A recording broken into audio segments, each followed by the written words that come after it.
ஜில்லா விட்டு ஜில்லா வந்த கதையை நீ கேளையா. இந்த மாதிரி வலி யாருக்குமே வரக்கூடாது. சாப்பிடவே முடியாதுங்க சார். கீழே உட்காந்தா எந்திரிக்க முடியாது. ஒரு ஆள் தூக்கிட்டு தான் எந்திரிக்கலாம். அப்படி வலியாக இருக்கும். இது மட்டும் இல்லைனாக்கா நான் இறந்தே 3 மாதம் 2-3 மாதம் இருக்குங்க சார். என் பையனே அம்மா என்னை விட்டு சேர்த்துறாதம்மா, நான் இருக்க மாட்டேம்மா, நான் அழுதேன் சார். எனக்கு அதை நினச்சேன் பையனால தான் சார் நான் உயிரே வாழ்ந்துக்கிட்டு இருக்கேன். எங்கள் அப்பா எப்படா காப்பாற்ற போகிறேன், பொண்ணு செத்துச்சுன்னே எழுதாங்க சார். ஒரு ட்ரிப்பு போனோம்னா 7000 8000 வருங்க சார். டேப்லெட்டு கையை எப்படி தூக்க முடியாது, இந்த கையை எப்படி தூக்க முடியாது, உடம்புனா சதையோடு சேர்த்து வலிக்குங்க சார்.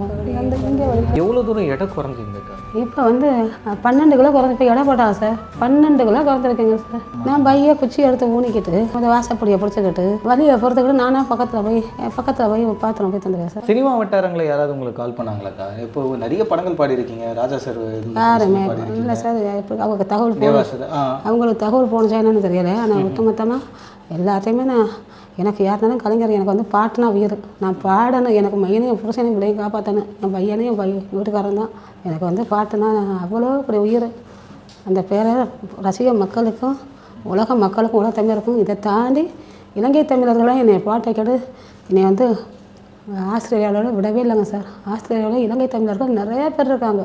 தஞ்சையம்மா இன்னொரு பாட்டு பாடங்கன்னு எனக்கு அப்படிலாம் உங்களோட தீவிர ரசிகர்னு இன்ன வரைக்கும் கூட தெரிஞ்சவங்களும் ஒருத்தர் வரலாம் கால் பண்ணுவாங்க. அவங்க நம்பர்லாம் சேவ் பண்ணாமல் விட்டுட்டேன். எத்தனை விருது வாங்கியிருக்கீங்க? 4 விருது. பெண்ணிய குரலுக்கான விருது, மத யானை கூட்டம், திறப்பு விழா, ஈசன். ஹைதராபாத்தில் 5 மொழி தேர்வு பண்ணி விருது கொடுப்பா சார். சிறந்த பாடகி, நடிகர், வாழ்நாள் சார், இசையமைப்பாளர், இயக்குனர் அப்படின்னு 5 தமிழில், கன்னடத்தில், தெலுங்கில், மலையாளத்தில், ஹிந்தியில் 5 மொழிக்கு தேர்வு பண்ணி ஹைதராபாத்தில் சார் அந்த அவார்டு கொடுப்பாங்க.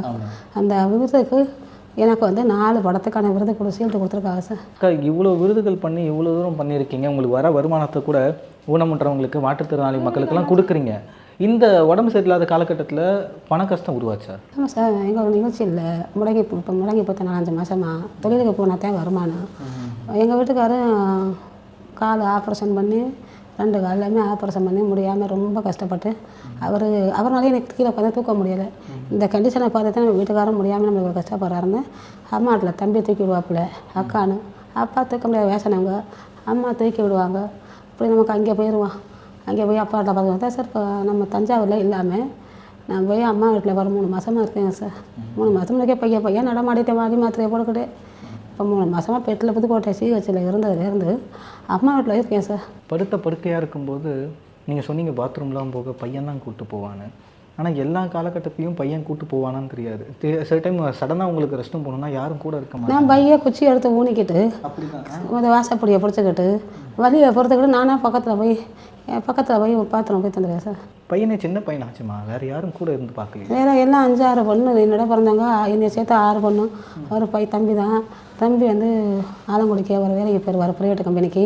அப்புறம் பையன் ஸ்கூல் போய்த்தானே. எங்கள் வீட்டுக்காரர் ஆலங்குடிக்கு ரூமுக்கு தஞ்சாவூர் அத்தையை பார்க்கவும் போவாங்க. நான் தான் போய் சொல்லுவேன். போகிற நேரத்துக்கல்ல நான் அத்தை சார் போய்த்து வரேன் குச்சியை ஊனிக்கிட்டு.